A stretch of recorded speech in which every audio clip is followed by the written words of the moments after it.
Eva Jaco, et la Coupe du Monde de rugby commence ce soir avec beaucoup d'espoir, notamment chez mon voisin de gauche qui pense qu'on va gagner, alors que bon, je ne sais pas si c'est si évident que ça, mais bon, je ne suis pas spécialiste.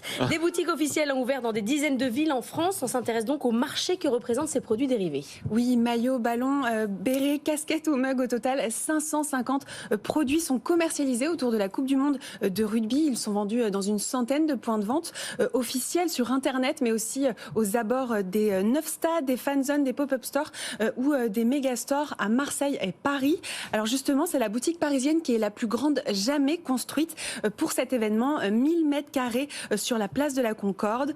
Alors les ventes de produits dérivés autour du mondial de rugby représentent jusqu'à 300 millions d'euros de chiffre d'affaires à l'international, soit 3% des ventes totales de la Coupe du Monde. Alors comment on évalue le marché en France? Comment se porte-t-il? Alors les ventes en France s'affichent au-dessus des projections, avec des augmentations à 3 chiffres, notamment pour la journée d'hier, et des revenus en hausse de 30 à 40% par rapport à la Coupe du Monde de rugby en 2019 au Japon.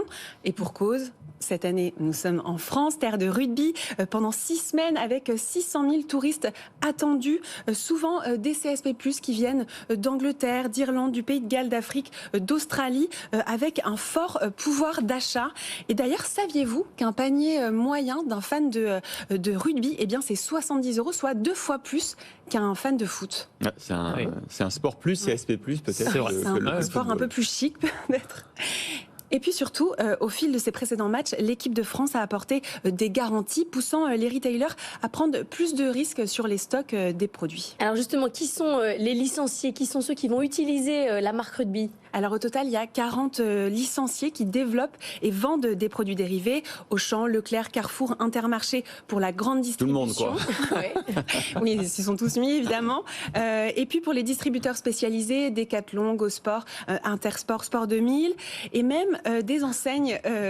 Jusqu'ici, c'est logique.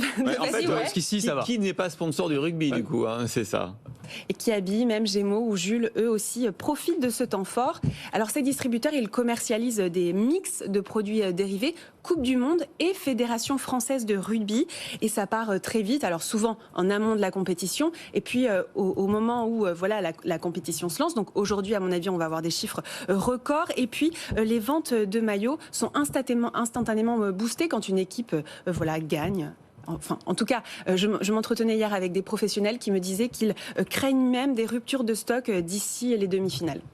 Merci beaucoup, Eva Jaco. Peut-être que la prochaine fois, on vous verra en t-shirt et en basket.